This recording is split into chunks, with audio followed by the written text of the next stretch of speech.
Arsenal had the ball. Where am I? Fucking hell. Great start again. I do it every time. You get worse at this, mate. Telling you. Arsenal had the ball. Arsenal had the Emirates. Arsenal had the lead. And still Manchester United walked out with 3. First City, now Arsenal. Michael Carrick did what Arteta couldn't. Stay calm. 3 goals. No fear. United are 4th. The title race, yeah? We just kicked the door off. How are we, boys? What a start to Australia Day. Elliot and I did a live from 3:30 in the morning, and, mate, we had a great time. How are we? Good. That wasn't real convincing. Look, just because Sydney FC lost. I'm still buzzing, eh? I think everyone's a little bit skeptical in regards to how to react. Like, should we get as excited as we are feeling, or are we a little bit skeptical of what's ahead in regards to I think Fulham's written in the stars what we're probably going to get. But the last 2 games have just been, I think, probably just what we deserved as fans. We've been put through the ringer, and I think we deserve this at a good football and a few good moments. So, yeah, definitely looking forward to this. Mate, I can't believe it. Like, the first 25 minutes had me worried, let me tell you, in that game. Far out, it had me worried. But then as soon as they scored, it was like, and I've been saying this a lot to people. I've been watching a lot of Arsenal because of the boys that go out with my daughters. And, mate, they do the same thing every single time. They get the first goal and they just try and sit back on it. It's absolutely mental. I cannot understand. It was very visible. As soon as that goal went in, you thought, because United were sort of, let's say, parking the bus in that first 20 minutes, the goal went in. Then suddenly off the kickoff, United had the ball for 3 minutes. What's happened here? It was a visible change, and then obviously the goal came off the back of their mistake and swung the game in our favour. And after that, it was a back and forth game, a bit of a 3-2 thriller, and Arsenal dominated possession. It was one of the ones. Okay, they had possession, but United were, in my opinion, deserved winners. Yeah, great, definitely. Yeah, we were massively on top second half, I thought. But yeah, just really weird, isn't it? Like, Arsenal scored. Well, we had like a little bit of momentum, and then while we had momentum, they scored, and then after that, really, like, they really test us. You get worried when the corners go in, though, don't you? Sorry, we're just it's all they got. It's just a corner kick, but you can't help but get worried because you've got a bit of PTSD from some like Onana goals that have been conceded off those corners in the past, you know. But overall, what a win! What a day! Yeah, and I think you're 100% right, Tom. I think these last 2 games, I think it's just what us fans needed, just to maybe give us a little bit, just a bit of a good feeling again, you know. I just going on about the corner thing. I just don't get it. I honestly, I don't get it, especially from a referee, right? So they allow you to wrestle on a corner. But if that's mid-pitch, it's a foul. I don't get where the rules line up there.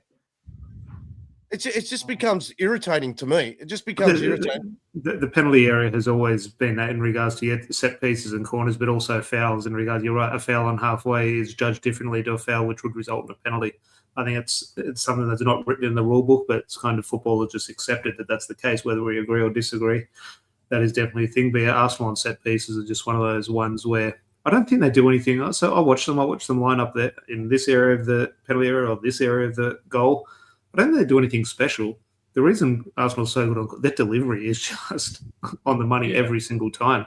I think no matter where you stand or where your defenders run or where your attackers run, if the delivery is under the goalkeeper. They're pretty intelligent off corners. Like, I know it looks like they're just whipping a ball in and hoping Gabriel or gets his head on the ball or something. But their runners, like the Zubamendi, Trossard, done it quite well actually. Their run is to try and judge where the second ball is going to drop, not where the actual ball is going to land on the first phase of the corner.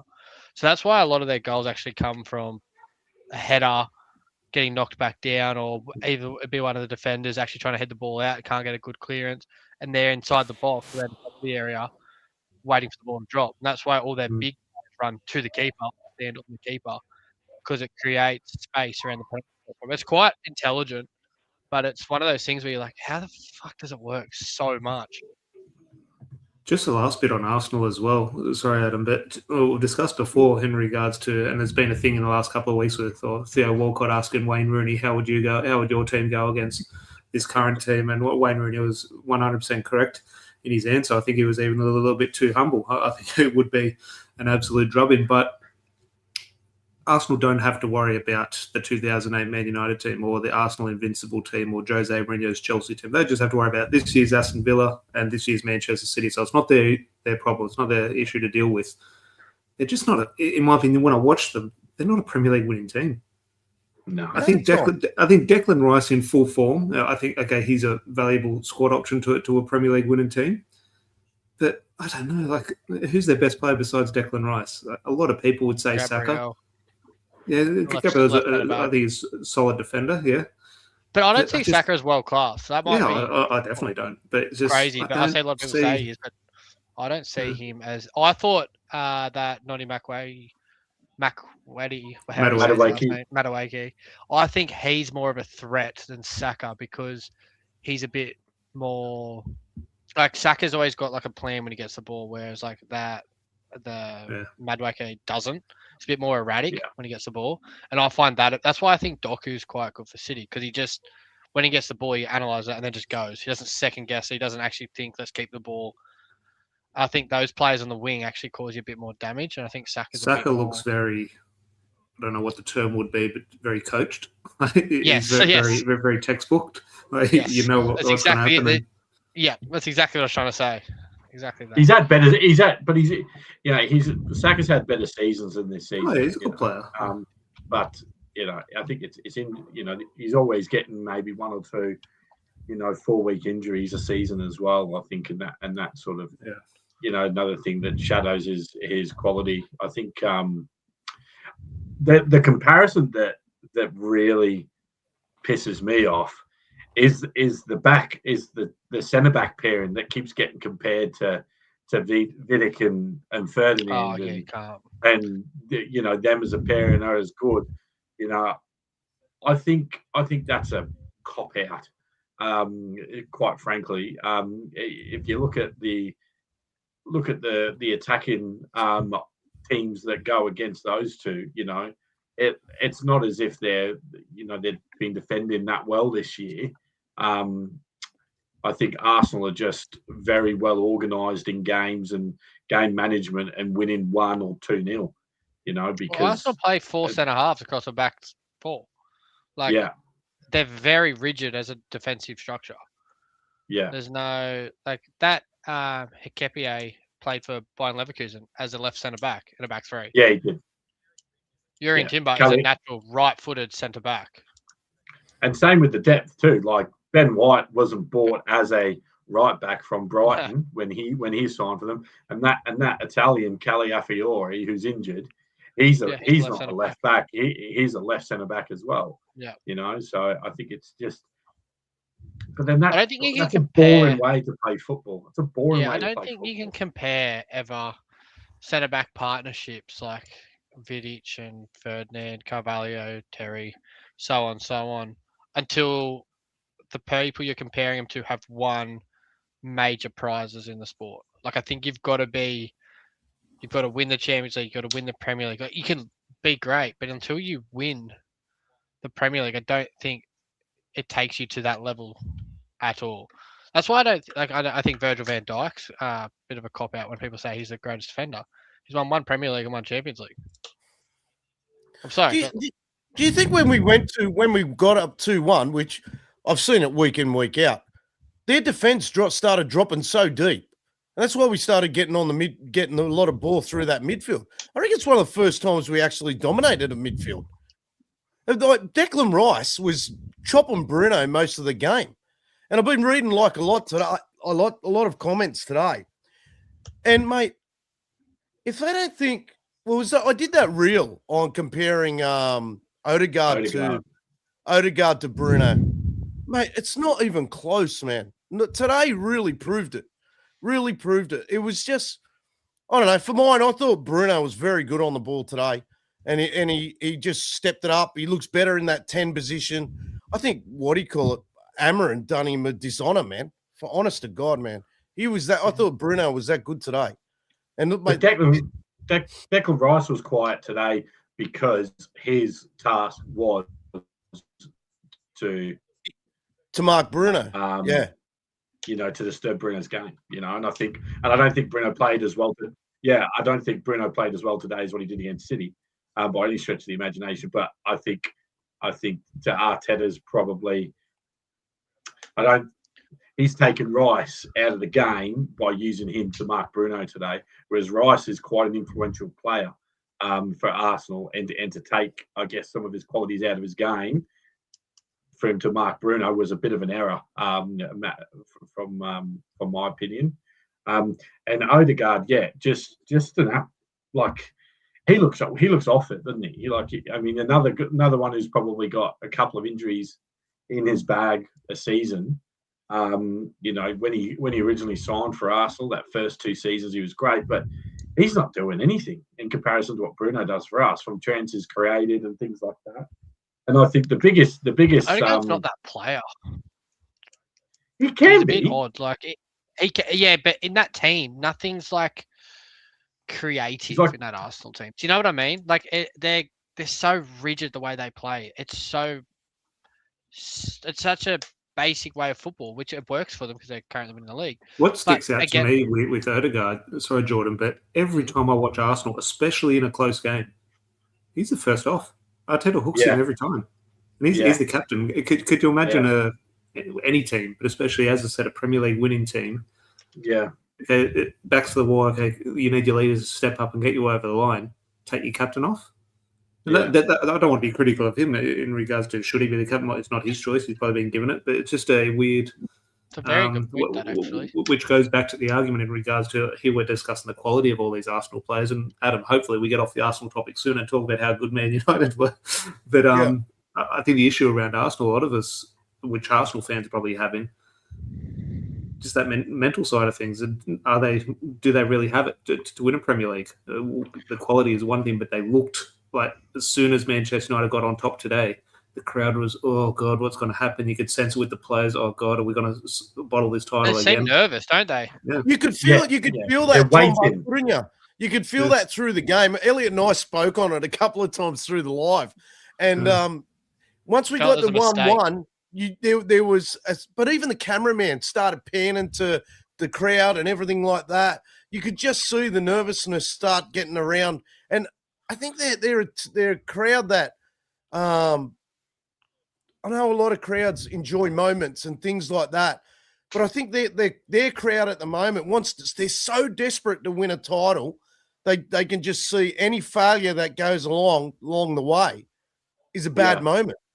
Like it's just like for us, I suppose, in the past 10 years, where our levels of support are so up and down, up and down, up and down, but then we have 2 great moments and then we try and celebrate them hard. Whereas they've been 30 plus years now without a title. But you think though, in their last 3 years, Adam, they had the highest points difference between first and second in the turn of a year and still lost the title. They're 11 points clear in March, still lost the title. Like, do you know what I mean? Like this is it for Miguel Arteta, in my opinion. I agree. Arteta is poor manager, man. He is so poor. I don't care what anyone says. He's a poor manager. He has got no nuts at all. He will not take a chance. He will not tell his players to go forward. He's not over it. Like those 4 subs. What do you think of those 4 subs? 56 minutes, and he wants to make 4 subs. You're panicking straight away. That, from my perspective, I thought was the most flattering thing to us in the game. With the amount of depth that Arsenal have got from the starting 11 to the 8 players on the bench, they had no injuries today. Arsenal, they had there's probably, I think that Caliafri is probably the only injury that they've got. The depth that they had, that the depth that they had was incredible today. They were pretty much at full strength, and they couldn't beat us at home. One of the strongest benches you'll see. First time they've conceded 3 goals at the Emirates in 2 seasons. And I think that 4 substitutions was just so flattering for us. Do you know what? Why I just think if Arsenal win this league, it'll be so similar to Leicester and that upset winning the league. I was looking at some stats today. Their highest goal scorer in the Premier League is Gyökeres at 6. And we can probably all talk here. He's been crap. Where we were expecting some big things from him. We were after him ourselves. We were expecting it's a big 6 goals is all he scored. The next closest goal scorer is actually 5 own goals. And then there's a couple of other players on 5. You can't win a top. I mean, in any Premier League winning team, you can't win a title and not have a player score in double digits. Yep. In your team. And I'd like to say, you said Gyökeres is on 6, Elliot. How many of them are penalties? I reckon 50%. 3, 4, maybe? Yeah. And one more own goal. One more own goal for Arsenal. Let's say who they play next week, and Arsenal benefit from an own goal. Own goal is their top scorer. And I just think that is... That's outrageous, isn't it, coming first? Just think about that for a second. Their top goal scorer is the other teams. Fucking hell. But like... This is what I was saying to you today, Elliot. Exactly that. That just sums it up for mine. They're not a premiership winning team. It'd be embarrassing if they won the league. It'd be embarrassing. It's a frigging disgrace. Even to be leading the comp is a disgrace. Their goals over the past few weeks, they've just been free kick. It's been the whole season, even last season. And they go and spend and buy Gyökeres, and they're still not scoring goals, only off set pieces. But it's imagine the end of season awards night for them when they're top goal scorer. The other 19 Premier League teams. Thanks, guys. That's outrageous. That's embarrassing. That's what. That's one thing no one has brought up, eh? No other podcast. I've never heard that one before, but that's amazing, isn't it? That's one of my favourite stats. To be fair, and not to justify it, I'm happy to pile on as much as possible. That's Premier League. I think in terms of Champions League, they got 1 or 2 who have overall over the course of the season got more goals, but in the Premier League, their top scorer, I think, is Gyökeres on 5 and own goals on 4. Yeah. I'm going to get through to some of these comments, man. There's a lot in here. So I've got Dino. Dino's got here. Not even Jesus could help them. Well, I should read. Not even Jesus could help them. What else have we got? What does that say? Left a like. Thank you. Thanks, mate. Bruno's first half wasn't great. Too busy arguing with the refs. Second half wasn't brilliant. I did say that through the thing. That was quite frustrating. Here we go. What do we got here? Saka was a big miss for Arsenal. Yeah. You know what? Saka was good though. Saka got in behind a couple of times. There was just no one there. First 20 minutes. In that first 20 goal. In that first 20 minutes, and then that was it. And then they brought on Madueke, and they actually put him over to the left hand side to try and have a go at LA. Yeah. So Odegaard is trash. Yeah, we all know that. We need to see United in the next few weeks and how they will approach the teams. We'll get to all that later. God, there's a lot here. I'll have to pick and choose a few. All right. Let's get off Arsenal. Let's move on to United. Yoni makes a good point here. The only team who has won a title without a striker was Manchester City when they were between Haaland and Aguero. That changed. And back when they were already an established team. He makes a great point there, but their wingers were contributing 10-plus goals. Like they had 10-plus goals in their front 4. De Bruyne was their top scorer that year with 15, I think.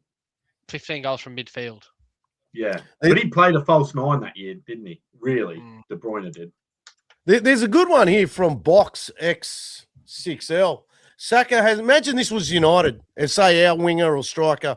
Saka hasn't scored a goal in 13 Premier League games. Imagine that was us. That's it's crazy. Luke Shaw for Prime Minister. I think I'd vote for him. Luke Shaw's. I think just to He's wrap on the up plane on to, he's on the plane to America for sure. just to wrap up on the Arsenal bottle job before we move on to the better stuff. I would like nothing more this year just to cherry on Arsenal bottling the league, and that is Unai Emery winning the league with Villa. I would just love that so much. It would be a big up yours to Arsenal and the rest of the fan club there, and I think that would just be fantastic. But I don't know. You can win, Mate, Aston Villa made Newcastle look bang average this weekend, which is very hard to do against that Newcastle. Did Villa midfield. sign a striker in the last week, or they're about to sign a striker? Tammy Tammy Abraham. Abraham. He's having medical. So, But they let Daniel Paying Marlin go to Roma. He played this morning against Milan, which I watched, and he was actually very lively in that game. Anyway, that's way off topic. Talking about the Italian league there.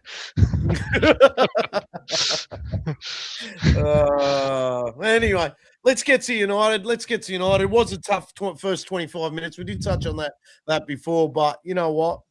The setup was a setup again. Look, we were blocking shots. We were fighting for everything. Regardless of a couple of dicey decisions, I thought the refereeing didn't help us, so that made it more impressive for United.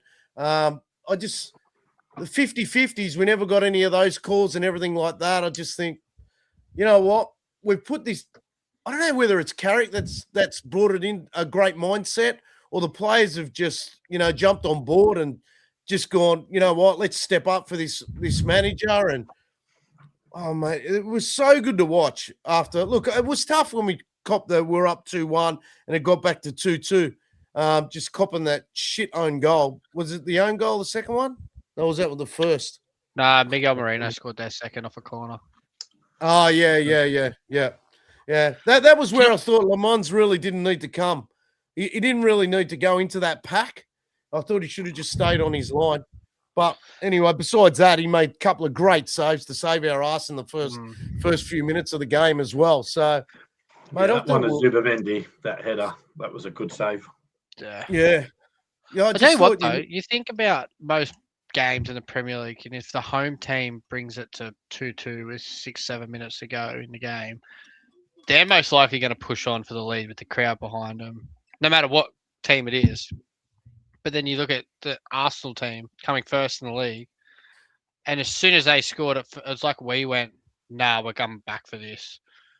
And like that Cunha goal, man, far out. Just everything about it, the pace to drive into the space.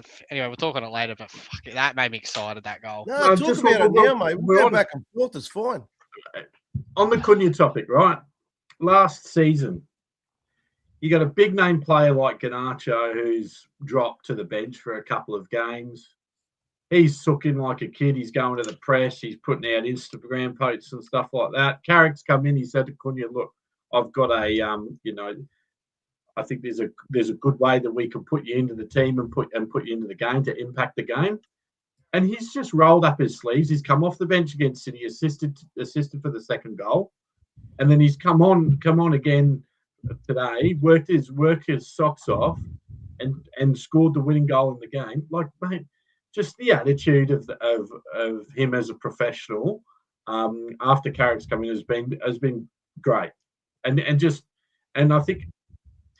Go back to Amorim a bit, and I think part of that has come from Amorim getting rid of, I guess, some of that dead weight and, people with a poor attitude and stuff like that. I do give Amorim credit for doing those sorts of things, because I think, this time last season, you don't see personnel in our team doing those sorts of things. So credit to Cunha. Yeah, that finish, he wrapped it around the defender so Raya couldn't see it. It was just so smart. It was so smart. I felt like the keeper was a little bit too far to his right, like to his near post, and that gave Cunha that space. And he's just I just love the confidence in it. Just go for it. My feeling on that goal, I'm not sure if anyone else shared the same feeling, but yeah, okay, Arsenal bring it back to 2-2. Then you think, oh, God, can we hang on? Are Arsenal going to get the winner? When Cunha picked that ball up in that little bit of space, then Kobbie Mainoo fed it through to him. As soon as Cunha turned, I said goal. I just had a feeling. I thought he's moving in the right spot. I think he's going to score here. And then you think, okay, he's going to pull the trigger. And I wouldn't say it was an easy shot, but it kind of looked quite comfortable for him in terms of the way he sort of is very calm and composed. And it looked, as soon as he hit it, it was a goal. And yeah, look, I've disagreed with a lot of people on here over the last couple of weeks about Cunha's time at United, and that's part of football. At the moment, I've got it completely wrong on Patrick Dorgan. I think he's been horrible in the last 2 weeks. He's completely shut me up. But I think on Matthias Cunha, I think he's been very good since he arrived. I understand 1 or 2 frustrations with him, but I think he looks like a Manchester United. But whether he succeeds or not, time will tell. But I like what he brings, and Elliott's completely right there in regards to, okay, he's been dropped. He's a big money sign, and he's not playing. What can you do? Well, he can come on and he can sort of contribute. He got an assist for, I still count Mason Mount's goal last week against Man City. So he got an assist there. He gets the goal this morning as well. So, yeah, an absolutely brilliant strike, and probably not the goal of the game, which we'll get into in a little bit. He just runs so hard. That's what I love about him. Like, he's like a dog chasing a bone out there. And he just I think the biggest difference we've got now, Jordan, too, with our midfield is the one-touch football going through the midfield. We haven't seen one touch, and there's like, even when you saw Bruno, Casemiro, and Mainoo just doing that one touch in between. Dorgu coming inside as well. Yeah, there's a lot of confidence from Ahmed coming inside as well. Yeah, mate, but that all generates from a 4-3-3 because everything's triangles. Yeah. So when you play it back to our old formation with Ruben, everyone's too far apart to play it short, sharp, because you're too spread in the midfield. When you got the 3 in the midfield as a triangle and one of the 2 outsiders come inside, there's an option forward, there's an option inside, there's an option backwards. You've always got the triangles to link everything together. And it just looks so much better to keep the ball. Your player movement, though. Player movement is a lot better, too. Like, that's a key to most of it, I think. And it was just, there's a comment on TikTok here. He was asking, being that Casemiro's, like, announced this week he's gone at the end of the season, who do you replace him with? Like, he's been that good over the past few weeks. Who do you replace Casemiro with? You have to spend money. I don't think there's anyone there who comes in. I think a huge improvement, and I think Jordan's right there in regards to, I think tactically or in regards to the system, that's why we look a little bit better moving the ball through that middle third of the pitch. I don't want to pick out and sort of blame individuals. My lazy analysis would say that a hell of a reason we're playing a little bit better football is Manuel Ugarte's not playing. I think we've got better footballers in there. Now, he does have a trait and a contribution in terms of what he brings to the team when he plays, of course, but it isn't an attacking element in regards to the football. And I think Ugarte can't be that Casemiro replacement, because Casemiro, okay, he's not the Casemiro of 10 years ago, but he's still obviously got that touch of class. But when we think of the tackles, we think of the leadership, we think of the mentality. He's a good player. I think people forget how good a player Casemiro is when he's on the ball. He definitely doesn't look like it compared to other players, but you're going to have to keep Kobbie Mainoo in there somewhere, but Kobbie Mainoo's already in there. He's not replacing Casemiro. So who's that player? Is it a player from the youth team? No, it's not. As much as we'd all love that, it's not that player at the moment. Is it Manuel Ugarte? I don't think so. So you're going to have to spend money. Is it 100 million on Baleba? Is it 100 million on Anderson? Is it 25 million on a French kid? We don't know yet. Who knows? And that's up for the recruitment team to find. Yeah, and Anderson, Wharton, and Baleba, like you mentioned, Tom, I'm not sure they're the same profile of midfielder as what Casemiro. Oh yeah, look, I don't have I wouldn't have a clue who that player is, but so United don't have to know. Like, I'm like scratching my head on who's a lot, like who out there is a lot for like replacement that I'd like to see come in. It's hard to replace a 5-time Champions League winner, isn't it? Yeah. I've got a question from Dino, just to follow on from that. Could Cunha replace Bruno as the 10 in the future? Yeah, he has to be in that sort of discussion, of course. That is his position. That's where he plays. Obviously, people have inside 10s, or they drift to the left, or second strikes, and all the different terms. But just in terms of where you put him on a pitch, he plays in that area of the pitch. Obviously, wears the number 10 for Manchester United, and but he plays the game a little bit differently to Bruno Fernandes. But He does. Maybe for a manager that's important, but I also think just good players help the team. That comment there, mate, yeah, 100% agree. So, look, if Carrick or whoever the new manager is, or whoever the recruitment department thinks a number 10 is, who's going to help Manchester United, okay, go get him. If it's Cunha, well, you've already got him, and he can Mason Mount, someone that you could probably play that 10 role as well. Yeah. If he's fit, that's the only I like problem. Cunha on the left because he's got more space to run with the ball. Like I feel like if he plays in that Bruno position, it's quite. Bruno seems. How do I word this so it sounds right? Bruno drops deeper to pick the ball up from the 10 position than a normal natural 10 does because he likes to always be facing forward when he receives the ball, where most 10s have to receive it on a half turn. And Bruno tries to pick the ball up in little areas and already be facing forward, where Cunha is so good at on the half turn coming inside on the angle, if that makes sense. The two games we've played so far in his stride. Does that make sense? Yeah. Yeah, I know. And the more I think about it now, the more people have spoken about it. Yeah, that is very different to Bruno Fernandes. But I think especially the two games we've seen under Carrick, it's been, I wouldn't say disjointed in a bad way. But yeah, I'd say when Cunha's played, he's played on the left. He's a left winger like Dorgu. No, very different profiles. Yeah. Have we played with a striker? No, we haven't played with a striker. Ben Francesco's been on the bench. So Mbumo's playing striker, but he's really playing right wing. Bunch of misfits, really, isn't it? It's kind of fluid in regards to a lot of people are rotating. So as great as it's been, and long may continue, I think it's hard to really paint a picture of what Carrick is trying to implement or who he thinks it plays where sort of thing. So I think it's hard to evaluate at the moment, but it's a good problem to have in the short term. It is, man. Far out. It's just like 3 weeks ago, we're struggling with this team. Now, and all of a sudden, we're top 4 now, man. Top 4. I just didn't think it'd happen that quickly, but 6 points in 2 games. One of the most basic things in football you're taught is if you're struggling with the ball and stuff, what's the best thing to have? More people around you from your team to create easier options to get the ball. And as basic as it sounds, Carrick has literally just made our team more compact. He's got 110 into the midfield and one's just come in actually behind the striker. We've got 2 wingers, 4 at the back. We're narrow when we don't have the ball. It's so simple, but every time someone like Kobe Mainoo gets the ball, Casemiro, they've always got an option now. Before they didn't.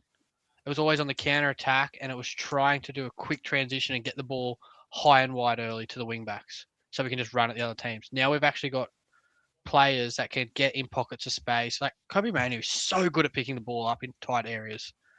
It's exceptional. But he needs someone to play off in those tight areas, which Casemiro is so good at him.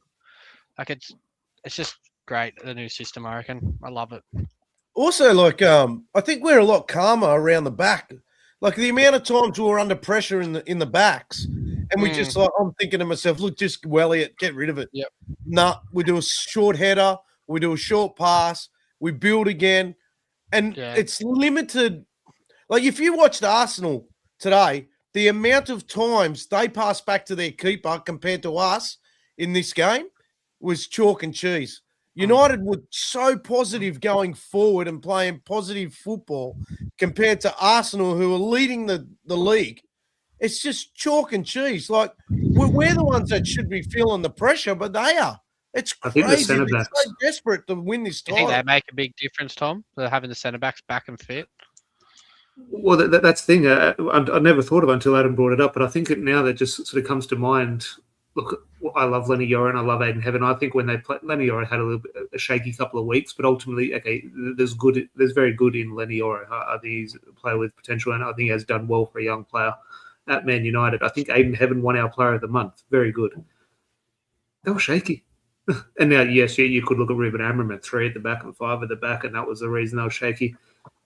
They did really well, I thought, but made mistakes and were sort of costing Manchester United sort of, not individually, but obviously it's a team game, but sort of weren't stalwarts. They weren't Rio Ferdinand and Nemanja Vidic.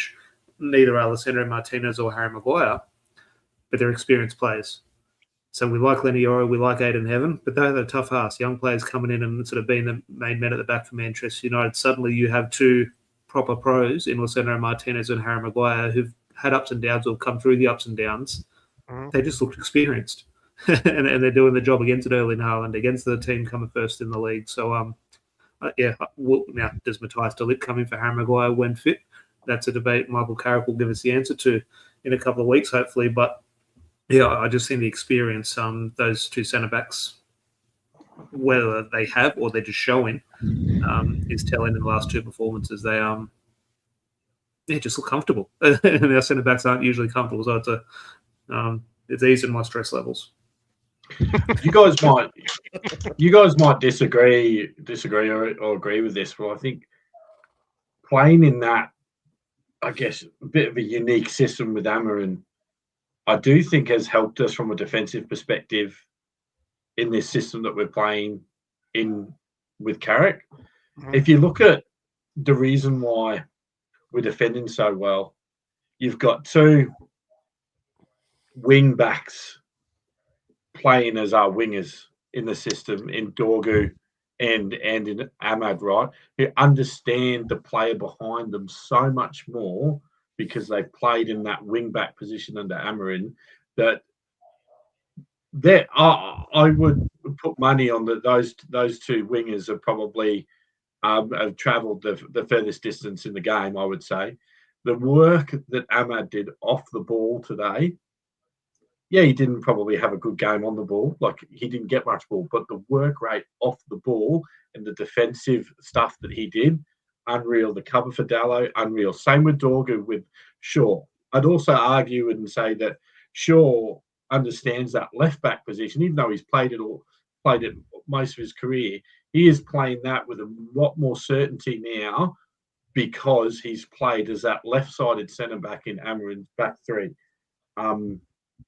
I don't know if you guys agree, but I think I just feel so much more confident from a defensive perspective, and I do think that we've grown from that unique system that we played before Carrick came in.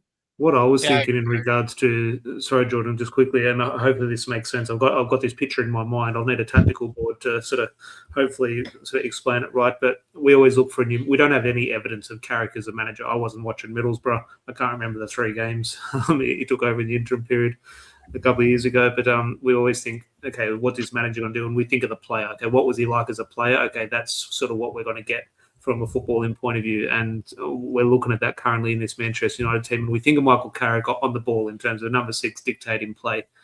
And he played in a defensive midfield role, but you wouldn't class him as a defensive midfielder. He'd be like that deep line playmaker from an attacking point of view. In terms of the way I viewed his career in terms of a defensive aspect, he was quite defensive in the way he played it. And I talk about that from not sort of slamming into tackles and sort of winning headers and duels sort of thing. But it's a term that's often thrown out there now. It's a little bit lazier, but cutting passing lanes. Michael Carrick always just stood on the toes of the striker, and no one could play the ball into Rio Fernandes where that striker was. He cut that pass off. And we look at Lissandro Martinez's performance last week against Haaland with the pocketed him, bullied him, didn't give him anything. To be fair, if you look back at it, the reason he didn't get anything, City never passed him the ball because Casemiro was in front of Haaland. So they never had the option to really pass it in there. And the same today a little bit. I think Casemiro and Kobbie Mainoo really stopping that supply into that centre forward was crucial. And I think that is, I agree with everything Elliot said there in regards to work rate from wide areas in terms of having that instinct to almost defend first, or what's my responsibility, I'll do that first, and that helps everyone to defend. But I also think in that midfield, they're not really getting the ball into the strikers at the moment. And I think that I'm picturing Michael Carrick in this current team. He's doing that in terms of, okay, step across here, so cut that pass in lane. Okay, we're good. Okay, now we can press a little bit. Because I always, I'm a coach now, and I always tell people first thing, okay, the ball's there, that's great, defend the ball. That's not the danger. What's behind you first? Okay, behind you, okay, we're set now. Okay, now we can go get the ball. I think if you just press willy-nilly and go after the ball and you leave that space for an Odegaard or anyone to drop in behind that midfield line, you're in a little bit of trouble. But it is good. And look, I don't like to go too hard on Ruben Amorim and the system, but it looks a difference at the moment in regards to the players just look a bit more comfortable. Then they look a bit more all on the same page, and we have to give credit to the players, but ultimately, fair play to Michael Carrick. Funny you say that, Tom, because I actually, sorry, Adam, but exactly what you said. I've seen it happen last night in the game, and I remember thinking, why has he done that? Zubamendi picked the ball up off Bruno Fernandes, and Casemiro decided to run straight past Declan Rice, who was the next pass, and stand on the toes in front of Gabriel Jesus in the first half of the game. And I remember thinking, he's just left Rice to go and stop the next phase of the ball going into the striker. And Declan Rice got the ball, and Kobe Mainoo came across, and then Bruno slotted back in behind. It's exactly what you just said, Tom, that happened last night. Well, very often, go back to under 6s, under 10s, under 12s, or now in Manchester City and Erling Haaland. 9 times out of 10, now obviously in terms of way football, yes, probably in midfield somewhere, but 9 times out of 10, the visual, the other team's best player is their striker. Stop the ball, get into their striker. Mark him. Okay, we can deal with everyone else. They're not as good in. Let them have the ball. Stop the ball, get into their main player. And I think football's a simple game, complicated by idiots. But I think we are playing a very simple game at the moment, and it's working. I love that. We had that conversation today. I think Ellie and I had that conversation about managers making the game more difficult than it has to be. Yeah. Instead of like reading their rule books, or like, for example, in Australia, to coach you need a C license, you need a B license, you need an A license. Mate, ever since all that shit came in, football became difficult. Just like if you're a guy like myself who just reads the game all the time, I don't need a book to tell me how to coach a team or to see the way things run or anything like that. But touching on your point there, Tom, about Carrick blocking the lanes and everything like that, in that period of time, I still believe before Darren Fletcher got sick, the best combination we had in the midfield was Darren Fletcher and Michael Carrick. And I'm hoping those two are actually rubbing off on our players, and they're actually showing them how they used to set up when they play, even though that period's probably a little different to what it is now. But those two as a combination were that good through that period that they were so tough to beat. No, yeah, you go back and a lot of people forget that 12-13 season. Obviously, Fletcher wasn't really a mainstay from my memory in that 12-13 season. Scholes and Anderson were back with Michael Carrick then, but Michael Carrick won Player of the Year in 12-13. We all think it was Robin Van Persie. It was Michael Carrick. He got Player of the Year in terms of the players' player, which is the one that, in my opinion, is valued a little bit higher. And you just hope in and around that system, whether it be Darren, in and around that sort of coaching team, the 18s, the 21s, the first team, the players just have to listen. Okay, I'm sure Fletcher and Carrick, the door is open for them to go and sort of say, okay, you want to sit down with him for half an hour, have a chat, we'll show 1 or 2 clips, what I'll do. Okay, you just hope the players are coachable. You hope they want to learn. And when that information is passed on to them, they take it on board. And I'd say it's a different game, and obviously the game does move on. But you're right in regards to sort of some partnerships. Darren Fletcher and Michael Carrick, they were always part of some of the best ones. Yeah. If you have a bit of a think about it, and my good mate Mahir just sent us a message. He was up at the Pig and Whistle when we watched the City game, Adam. Yeah. Made a good point here. Yeah, the best managers at the moment have played that number 6 role. Now, if you think about it, look at it. Carrick's doing well. Pretty sure Guardiola was a holding midfielder. Xabi Alonso, holding midfielder. Antonio Conte. They're a little bit box to box, but holding midfielder. Mikel Arteta, holding midfielder. I think it's good. There's a lot of truth to that. Those players, when I guess United were successful in the 90s and 2000s and stuff, those players were such the cornerstone of any successful team was the number 6, and that's probably why they convert into really good managers. I guess you look at Fabregas is doing pretty well at Como, isn't he? Leeds at Como. Yeah, and they're having an unreal season there, and I guess they can just read the game. They're just a different type of technical player who plays that position. You'll probably see Casemiro be the next Brazilian manager in maybe a decade. Well, you could. What was Ancelotti? Where did he play? Because he was in the 70s, 60s, 70s. He was a midfielder. Yeah, so a lot of truth to that comment. Yeah, I think it's just because it's always funny because the ones that you've just named, they're not the quickest players when they did play. They play with their brain a lot more than their actual athletic ability, and I think that's what makes them so superior to other managers, I guess you could say, because they just understand how the football game works, where to stand, when to take the like. You look at Michael Carrick, for example. He wasn't exactly in that year that Tom said he got Player of the Year. He wasn't exactly legs. He was breaking the play up, playing the ball forward. And you've got to be so smart to win the ball when you know that you're not as quick as the people around you. That's all just tactical and where to be, when to step in, how to draw the pass into that passing lane and then step across it. That's why they make good managers. I agree 100% with both those comments. And that's where I played. I played it deep in midfield, and look, obviously not on the level. So you're going to be the next one, are you? Of these men. Let me tell you, Tom's really modest in this, and Tom is a quality player. But I do remember playing and looking at my right back and good players, and looking at my left winger and my striker and my centre back and my right winger, and thinking, idiots! If only they read the game properly, they'd be so much better. And I just think, I think some of those midfielders do have that. Yeah, there's probably a thinking's man element to their game over other areas of the pitch, and those other areas of the pitch require different traits. They don't have to read the game like a midfielder. They need their physical attributes or the quality on the ball. It does change, but long may it continue. And it's just good because we had no evidence of Carrick as a manager. Yeah, okay, someone watched Middlesbrough, okay, they'd have a better inclination. But it's kind of looking like what we envisaged a Michael Carrick team to look like. And it's good to see because I think we all love Michael Carrick as a player. Look, I want to touch on Dorgu's goal, man. We haven't touched on it yet. What a fucking we haven't touched on it.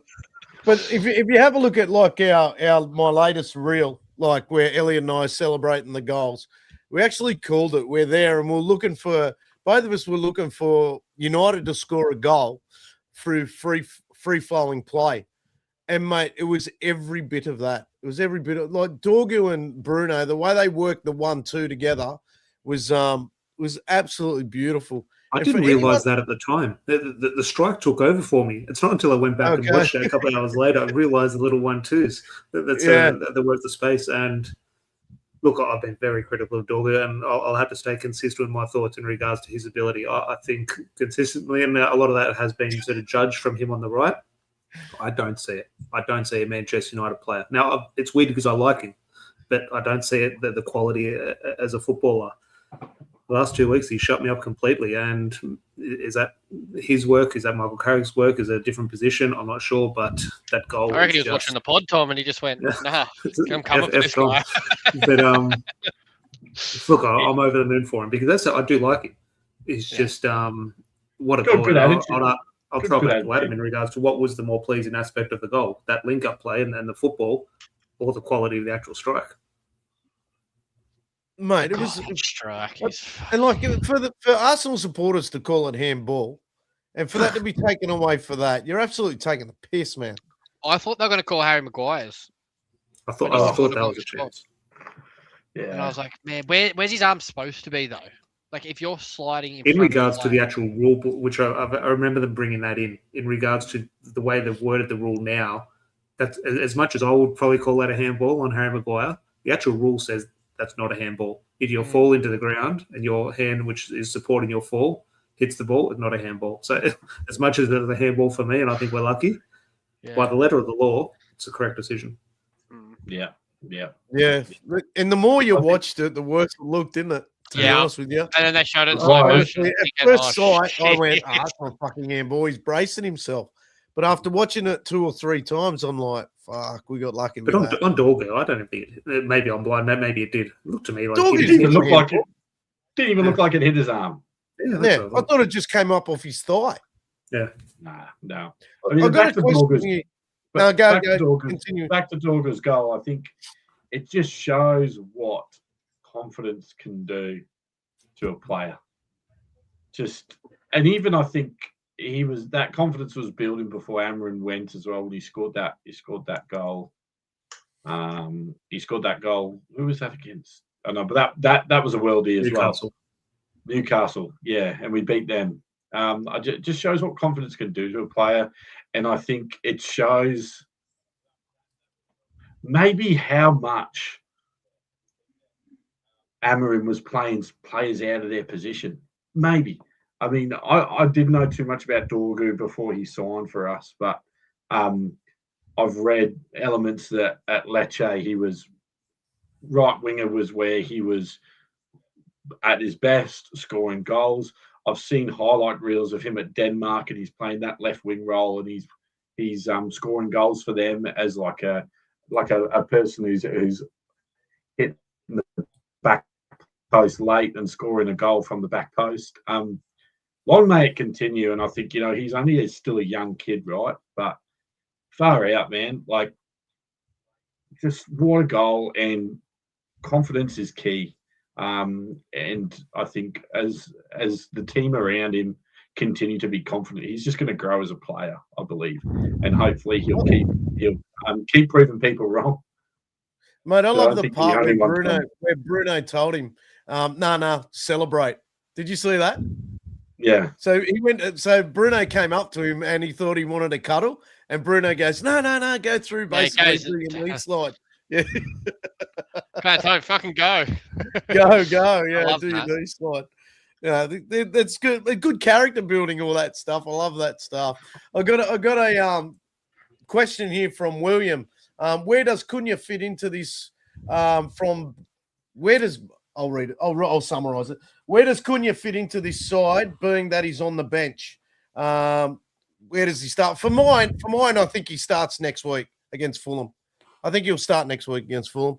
I just think Carrick's got a certain way against big teams, and he's stronger up front than Bumo at the moment. So yeah, I think he starts ahead of him. He might start ahead of Bumo. I know Bumo scored 2 goals in the last 2 games. I mean, they were 2 tough games for him. I don't think he saw a lot of ball. And maybe against a side who will play a low block against us. Cunha will probably be favoured, and maybe we'll play up front because you can't drop either of Dorgu or Ahmad at the moment. I don't believe. I don't know. I think you might drop Dorgu and put Cunha there, and then Dorgu comes on as pace at the end because you're playing Fulham, who'll sit a bit deeper. Yeah. The other thing you could do, could be you might see Ahmad get dropped, and maybe Mbeumo pushes out to the right wing, and Cunha plays through as the 9 as well. Has there been any talk? I haven't watched any of the post-match press conference, but has there been any talk? Dorgu obviously looked a little bit injured at the end, come off with his holding his hamstring. I didn't hear anything, but I haven't actually watched Carrick's press conference. But he looked like he did some sort of like a hammy strain or something. Yeah, so fingers crossed. I didn't see any physio or anything, get him ice or anything like that. Could have been a cramp though. Yeah, he did a lot of running. Yeah, with the hamstring, you just don't even risk it. Anyway, one pull of that hamstring and you're done for 5 weeks. Unless you're Bruno. Bruno's a freak when he did his hammy 3 weeks. He was back. He's mental, man. I don't know. He's the most I've got Robbie here. Robbie goes, Cunha will unlock passes and half spaces. I think he starts for Dorgu.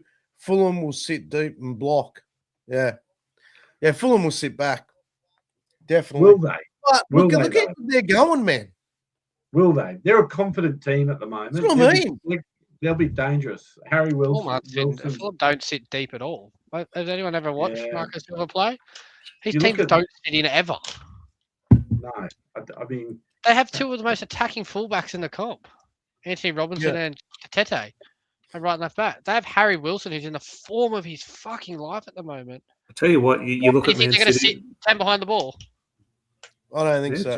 But you look at the Man City game, the Arsenal, huge games, and Manchester United got up for it. Now we look at Fulham, and we know what happens when we play lesser opposition at Old Trafford. Is this game where we're going to drop points? But you look at the table, and our eyes are on Champions League qualification. Okay, can we get in the top 4? Does that mean we're going to be able to buy better players in the transfer window if we're in the Champions League? At the start of the year, it was European football. Even if it was a Conference League, not ideal, but Manchester United need European football. If we beat Fulham here, just in regards to points and create little bits of gaps, it's a big win. In regards to at least, I don't want to say let's cement Conference League football now, but it's their minimum. Manchester United need it. And look, if we lose 2 or 3 games, we'll be out of the top 7 or 8 or whatever qualifies for Europe. But I think Fulham are in around 7th or 8th now. So if we can add another 3 points there, that gives you that little bit of buffer.